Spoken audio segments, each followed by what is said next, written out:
भारत में एक टाइम था जब सब्जियों की महंगाई मौसमी हुआ करती थी, यानी बारिश में सड़कें डूबी तो महंगाई, या फिर फसल की कटाई से पहले की महंगाई। लेकिन अब ये 12 महीने की बात हो गई है। प्याज जैसी जरूरी सब्जी तो मौसम बेमौसम भी साल में कई बार महंगी हो जाती है। इसका फायदा किसानों को मिल रहा होता तो भी तसल्ली होती, लेकिन किसान तो फसल खराब होने पर भी मारा जाता है, तो अत्यधिक पैदावार होने पर भी उसका ही मरण होता है। इसका एक बड़ा कारण है स्टोरेज क्षमता का अभाव। भारत में अनाजों के लिए तो थोड़े बहुत स्टोर हैं भी, लेकिन सब्जियों के लिए कोल्ड स्टोरेज का तो देश में निहायत ही अभाव है, बहुत ही ज्यादा कमी है। खास तौर पर महाराष्ट्र जैसे राज्य में, जहां प्याज का सबसे ज्यादा उत्पादन होता है। इस बार के बजट में उम्मीद है कि वित्त मंत्री निर्मला सीतारमण इसके लिए कोई बड़ी घोषणा कर सकती हैं। मीडिया रिपोर्ट्स के मुताबिक फूड प्रोसेसिंग मिनिस्ट्री बड़े शहरों के पास प्याज के लिए कोल्ड स्टोरेज सुविधाएं स्थापित करने के लिए सरकार बड़ी घोषणा कर सकती है। इसके लिए सरकार निजी कंपनियों के लिए इंटरेस्ट सब्सिडी योजना पेश कर सकती है। इससे भारत की रसोई घरों में इस्तेमाल होने वाले प्याज की कीमतों पर लगाम कसी जा सकती है। बता दें कि भारत में प्याज जो है वो राजनीति के हिसाब से भी काफी सेंसिटिव रहा है। कहा जाता है कि प्याज कई सरकारें बना और गिरा सकती है, इसलिए माना जा रहा है कि इस स्कीम का सबसे बड़ा फायदा महाराष्ट्र को मिल सकता है, जहां इस साल के आखिर में चुनाव होने वाले हैं।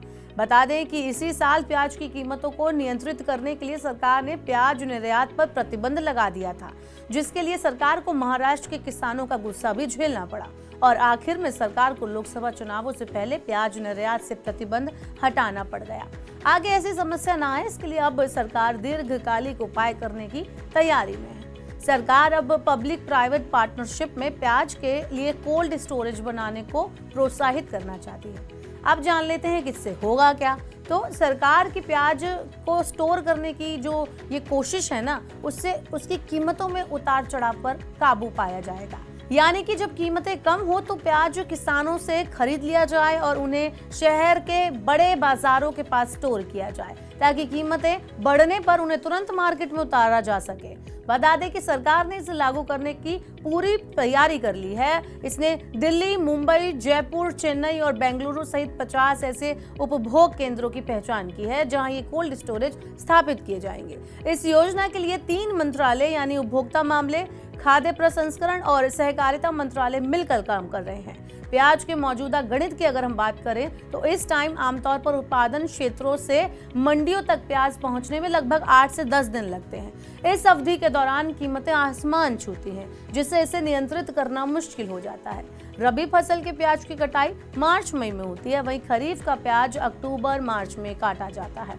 जून और सितंबर के बीच कोई कटाई नहीं होती। इस दौरान प्याज की मांग को पूरा करने के लिए संग्रहित रबी प्याज बाजार में जारी किया जाता है। यही वजह है कि अगस्त से नवंबर के बीच हर साल प्याज की महंगाई का सामना आम जनता को करना पड़ता है। वहीं आपको बता दें कि देश की महंगाई दर में प्याज की बड़ी अहमियत है।